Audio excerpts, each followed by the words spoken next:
तो पूजा पाठ तो चलती रहती है। बहुत सारे राजनीतिक व्यक्ति हमारे शिष्य भी है। इस बार बहुत सारे बदलाव भी दिखेगा और ये नई जो सरकार बनेगी बहुत ही बेहतर बनेगा। बेहतर तो था ही और उससे भी अच्छा ही चलते रहेगा। कौन सीएम बनेगा महाराज जी?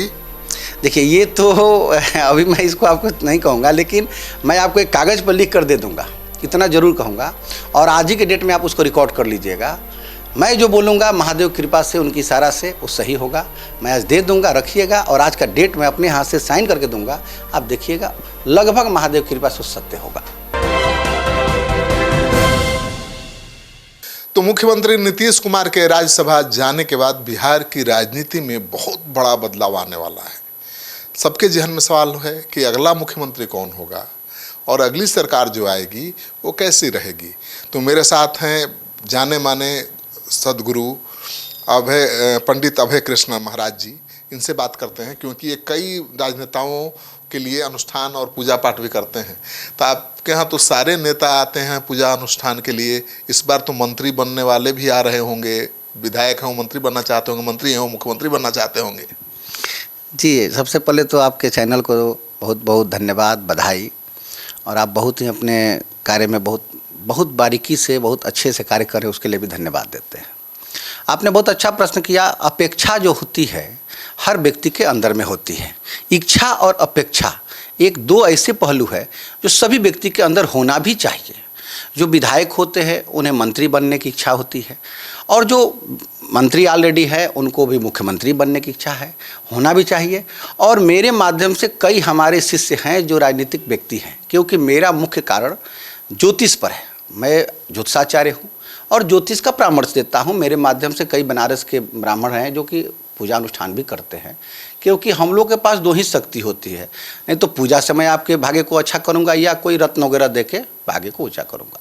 तो पूजा पाठ तो चलती रहती है। बहुत सारे राजनीतिक व्यक्ति हमारे शिष्य भी है। इस बार बहुत सारे बदलाव भी दिखेगा और ये नई जो सरकार बनेगी बहुत ही बेहतर बनेगा। बेहतर तो था ही और उससे भी अच्छा ही चलते रहेगा। कौन सीएम बनेगा महाराज जी? देखिए ये तो अभी मैं इसको आपको नहीं कहूँगा, लेकिन मैं आपको एक कागज़ पर लिख कर दे दूँगा, इतना ज़रूर कहूँगा। और आज ही के डेट में आप उसको रिकॉर्ड कर लीजिएगा। मैं जो बोलूँगा महादेव कृपा से, उनकी इशारा से वो सही होगा। मैं आज दे दूँगा, रखिएगा। और आज का डेट मैं अपने हाथ से साइन करके दूँगा। आप देखिएगा लगभग महादेव कृपा से सत्य होगा। तो सबसे ज़्यादा नाम तो सम्राट चौधरी का चल रहा है। देखिए नाम चलना तो ये तो भाई आप लोग का अधिकार है, जन्मसिद्ध अधिकार है। आप न्यूज़ वाले को तो भाई नाम चलाना ही चाहिए, क्योंकि एक वो अच्छी पर्सनालिटी है। और अभी पद पर जिस पद पे है तो मुख्यमंत्री के बाद उप मुख्यमंत्री, नेता, विधायक दल का नेता भी है, तो स्वाभाविक है कि उनका नाम चलता भी है और चलना भी चाहिए। ये तो एक जाहिर सी बात है। लेकिन नाम चल रहा है, इस पर मैं कोई स्पष्ट करना नहीं, लेकिन अच्छा ही लोग बनेंगे जिनकी एक अच्छी छवि होगी और एक अच्छी व्यक्तित्व वाले और एक बोल्ड नेता बनेंगे, जिससे कि बिहार, और कहा जाता है कि मुख्यमंत्री एक ऐसा होना चाहिए जिसके खनक से राज्य चले। तो वैसा तो बीजेपी में एक ही नेता दिखाई दे रहा है, खनक वाला, ठसक वाला, वो है सम्राट चौधरी। मैं इस पर अभी कोई अपना विचार ऐसा नहीं करेंगे, लेकिन हमको संकेत तो मिल गया। ये तो आप तो स्वतंत्र में पहली बोला कि आप स्तंभ है, देश का एक स्तंभ है। और आपको मेरे से ज़्यादा हम तो भाग्य देखते हैं और आप आज के पूरे दिन की गतिविधि देखते हैं, तो हमसे ज़्यादा आपको पता है।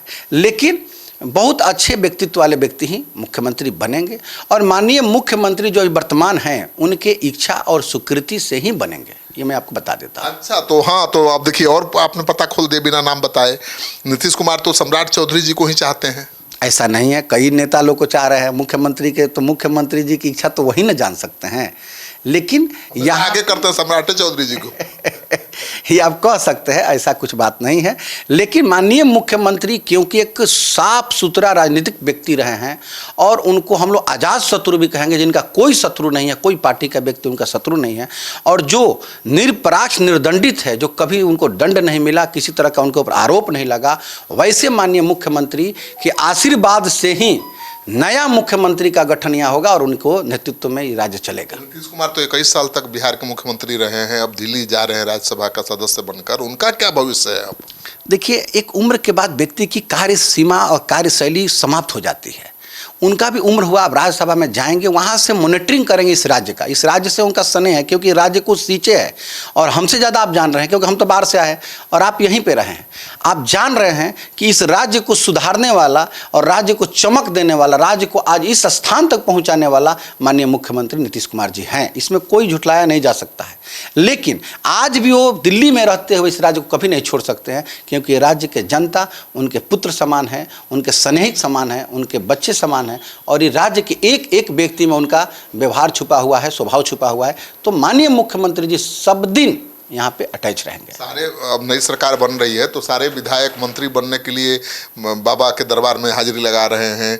कोई मंत्री है तो और बढ़िया विभाग का मंत्री बनने के लिए, कोई विधायक है तो मंत्री बनने के लिए, जो डिप्टी सीएम है सीएम बनने के लिए बाबा के दरबार में भी बहुत लोग आ रहे हैं, मुझे खबर है। जी जी, एकदम आ रहा है। इसमें किसी तरह का झूठा नहीं बात है, हम तो झूठ बोलते नहीं हैं। और बहुत सारे विधायक जो अभी मंत्री नहीं बने हैं, जो बहुत सारे मंत्री हैं जो कंटिन्यू मंत्री रहे, इसके लिए आते हैं और आना भी चाहिए। भाग्य क्या है, देखिए समय समय पर पूजा पाठ क्या है, पूजा पाठ खराब नहीं, आप भी बहुत पूजा पाठ करते हैं, मुझे जितना पता है। पूजा पाठ खराब नहीं होता है। पूजा पाठ क्या है ना, व्यक्ति को एक एनर्जी देता है, एक अंदर से उनको ऊर्जा देती है, और ऊर्जा तो लेते रहना चाहिए ना। नहीं तो कई नेताओं की कुंडली आपके पास आई होगी ना, तो आपने देखा उसमें से कोई विधायक हैं जो नए विधायक जो मंत्री बनने वाले हैं, लेकिन नाम नहीं बताएंगे। 3 ऐसे विधायक हैं जो इस नए मंत्रिमंडल में, क्योंकि युवाओं को मौका मिलने जा रहा है, वो मंत्री भी बनेंगे। और एक ऐसे विधायक है, मैं इतना बता दूंगा कितने बार के विधायक, आप पता लगाते रहिएगा, वो लगातार 6 बार से विधायक है और वो इस बार मंत्री बनेंगे। मैं आज ही बता देता हूँ आपको। और ऐसे 3 विधायक हैं जो इस बार नए मंत्रिमंडल में शामिल होंगे। ये भी बता दीजिए कि कौन मुख्यमंत्री बनेगा। नाम लीक कर देंगे ना आपको, आप रखिएगा और आज ही उसको इसी वीडियो में रिकॉर्ड कर लीजिएगा। और लेकिन उसको चलाइएगा नहीं, बनने के बाद चलाएं। बनने के बाद आप चलाइएगा और आप बोलिएगा चैनल, फिर हमको बैठाइएगा कि महाराज जी ने बोला था, ये सत्य बात है। मैं आपको तो रिकॉर्ड दे दूंगा, आप रखे रहिएगा। महाराज जी, ये मतलब तंत्र मंत्र के जरिए बदला जा सकता है भविष्य? देखिए, ये सब केवल मनगढ़ंत कहानी है। तंत्र मंत्र कुछ नहीं होता है, ये एक मन की भ्रम है। पूजा में शक्ति है, बंगलामुखी पूजा है, तंत्र से इसको कनेक्टेड करके लोग डराता है। बंगलामुखी माता का पूजा तो तंत्र से ही जोड़ा जाता है। आप बता देते हैं, माता की पूजा ही है, उसको डरा के लोग पूजा करना चाहता है। ऐसा माता के पूजा डर वाला नहीं है। 10 महाविद्या भी होती है, तंत्र का पूजा है, लेकिन उसको इतना भयभीत लोग कर देता है कि कराने वाला भी डर जाता है और करने वाला उसका फायदा उठाता है। नहीं, बंगलामुखी इतना अच्छा पूजा है कि अगर आपके घर में कोई अशांति हो, कोई साइलेंट शत्रु आपको परेशान करता हो, कभी आपके ऊपर में किसी तरह का अनहोनी होने वाला है, उसके लिए बंगलामुखी पूजा कराई जाती है। इसमें कोई मतलब नहीं है। इसको लोग इतना भयभीत करता है कि बंगलामुखी पूजा चल रही है, बंगलामुखी पूजा चल रही है, किसी को पराजय कर, ऐसा कुछ नहीं होता है। आप माता का ही पूजा कराते हैं, बंगलामुखी माता का पूजा कराते हैं या कोई और? देखिए, मेरे पास ब्राह्मणों की कई टीम हैं और मैं खुद भी एक बहुत अच्छे योग्य कर्मकांड भी जानता हूँ, ज्योतिष भी जानता हूँ। मेरे यहाँ सब तरह का पूजा कर्मकांड होता है। मेरे यहाँ मुख्य रूप से माता की और महादेव की पूजा होती है, और इस माध्यम से मैंने कई लोगों को, राजनीतिक व्यक्ति कहाँ से कहाँ ले गया। ये अपनी तारीफ नहीं कर सकता, तो मेरे उसमें बहुत अभिनय है। मैं केवल रास्ता दिखाया, कर्म उन्होंने किया, और महादेव या माता की कृपा बन जाती है। बिना हरि कृपा तृण नहीं डोले, बिना भगवान की कृपा से पत्ता नहीं डोलता है। पता है, आप बड़े बड़े राजनेताओं के लिए पूजा पाठ कराते रहते हैं। जी जी, जरूर कराते हैं, इसमें झूठ नहीं बोलेंगे। कई नेता को कराए भी हैं और आगे भी कराते हैं, क्योंकि मेरा तो काम ही वही है। उनका नाम क्यों नहीं खोलते हैं? देखिए, पूजा पाठ गोपनीय चीज़ होती है और एक आपस में स्नेह होता है। हम लोग का जो काम है ना ज्योतिष का, कि पत्नी और पति का भी बात जानते हैं तो एक दूसरे से नहीं बताना है। यही पर तो लोग विश्वास करते हैं। मैं आपके भी भाग्य देखूंगा तो आपके पत्नी के बारे में नहीं बताऊंगा, और पत्नी का देखूंगा तो आपसे नहीं बताऊंगा। यही होना भी चाहिए। थोड़ा डिसिप्लिन नहीं रहेगा, अगर आपके सामने हो तो कल से वो नेता मुझे बताइए बाबा मेरा पर्सनल चीज़ को सोशल मीडिया में ला रहा है, ये सब नहीं होना चाहिए। चलिए, तो हम लिखवा कर ले लेंगे आज ही कि कौन होगा बिहार का अगला मुख्यमंत्री, और उसको रिकॉर्ड भी कर लेंगे। लेकिन बाबा का आदेश है कि अभी उसको डिस्क्लोज नहीं करना है। जब इनकी भविष्यवाणी सही हो जाएगी, यानी जिनको इन्होंने आशीर्वाद दे दिया है मुख्यमंत्री बनने का, वो जब मुख्यमंत्री बन जाएंगे तब उस वीडियो का इस्तेमाल करना है। तो आप इंतज़ार तो करना पड़ेगा, हम भी इंतज़ार कर रहे हैं, लेकिन हमने कुछ कयास लगाए हैं। आप भी कयास लगाइए कि कौन हो सकता है मुख्यमंत्री, किसको मिला है बाबा का आशीर्वाद। इस वीडियो को खूब शेयर करिए। अगर आपने अब तक हमारा चैनल सब्सक्राइब नहीं किया है तो कर लीजिए। बाबा से लगातार हम बातचीत करते रहेंगे, और आपकी भी कोई समस्या है तो आप हमें लिखिए, हम कोशिश करेंगे कि आपको बाबा का सानिध्य मिले, परामर्श मिले, दिशा निर्देश मिले।